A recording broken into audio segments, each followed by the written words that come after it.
In a group of 126 students, 5/6 like mathematics. How many students like mathematics?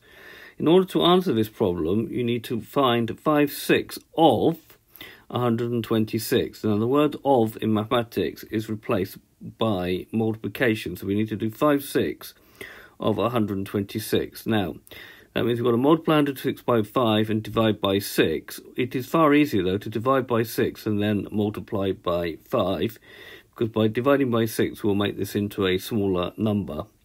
So, first we'll work out 126 divided by 6. So 6 goes into 126. So 6 is into 12 goes 2, nothing left over. 6 is into 6 goes 1. So now we need to work out 21 times 5, or 5 times 21. So 5 times 1 gives me 5, and 2 5s are 10, so it's 105. So therefore 5/6 times 126 is 105.